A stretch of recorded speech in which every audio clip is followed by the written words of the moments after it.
Alright guys, what's up? I'm just going to show you today a nice Cinema4D tutorial about the basics of Cinema 4D and things you can do with it, and just an overall look on it. It's going to involve everything basically that you'll need, everything I knew at the very beginning to get me started.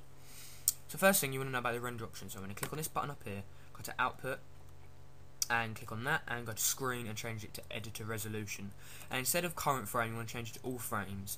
All frames is if you're doing an animation, or current frame if you're doing an image. I'm going to leave it on all frames for now. Next one, go to save, and you want to do format. Now if you're making an image, you want to change it to PNG because I think that's the best quality type of format. Or if you're doing an animation, most definitely QuickTime Movie. And then you just want to click on that there to put your file, and then you choose where you want to put it. And then you just write in here the name of your file, like that. I'm not going to do that for now. Alright, then alpha channel is used if you want to make your background transparent when you save it. So if I have text in my Cinema 4D project and I want to remove the background, so when I save it and I might want to use it as a watermark, I just have the text, I'll click alpha channel. That way it will make the background transparent. So if you uploaded it, say, into After Effects, it would come out as just the text there, no background, so that would be a good thing for moving watermarks or whatnot. So after you've done that, I'm just going to uncheck that for now. You want to go to anti-aliasing, and here once it says anti-aliasing geometry, you want to change that to best. And filter, you want to change it to animation, obviously if you're making animation, or still image if you're making still image. I'm just going to use animation for now. If you have a high quality computer, you can change from 4x8 to 8x8 or 16x8, 16x16. I want to keep it a 4x4 by now for now, and leave that as it is. Now if you want high quality images, I suggest you go to Effect, Ambient Occlusion, and or Global Illumination, and you can just add them in. But I wouldn't suggest that if you were making an animation, as it does increase the rendering time by too much. It will take too long to render, it's ridiculous. So I'm not going to use that. So once you've done that, you can change your rotation by using that rotate tool, and you can zoom in and out by using that, and you can move it about by using that, like that. To get started, I just like to line up the green line with my blue line, at least as close as I can go, like that, and then just nice there. Now first thing, I'm going to go MoGraph and text object. That's how I add 3D text, and that's a good nice 3D text. You can change the depth there by increasing the depth here by typing in what you want, or just increasing it like so, like that. Now you can change the text of it by actually changing text like there. So at the moment I'm going to put my text as VideoAfterEffect. Sorry about that. I'm going to font. And you can change the font. I'm going to just have mine as Bank Gothic for the moment. Just line that up there, and I'm going to zoom out a bit more room. There we go. Then I'm just going to go down like that and just zoom in so I've got a nice good view. Rotate it a bit. Nice good view of my text. So now as you can see, my edges are very sharp and they just come across and down. Now to change that, I can go to caps. Where it says start cap, I can change that to a fillet cap. But if you do the first one, you're going to have to do the end as well. So if you do end, you're going to have to do start, and you'll see you can get a nice little embossed edge that way. But to decrease or increase this, you can change it by using the radius and all the steps there. There we go.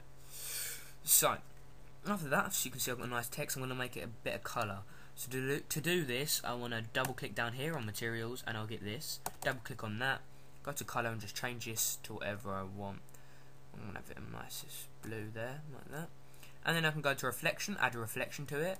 And usually when I'm doing reflections, I will try and get as close to the other colour as I made. So that way, I don't actually have to decrease this, and it gives it a nice reflection. So next, luminance is quite good if you're making a good, if you want to make something very bright and very diffused, you can use this and get a nice good colour to it.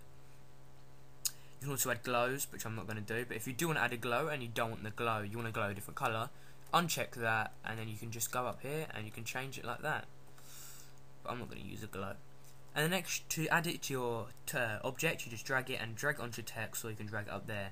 Now you see where it says text object. If my project's getting a bit confusing and I've got loads of text objects going on, if I double click on it, and it will give me the option to rename it, so I'm just going to rename it.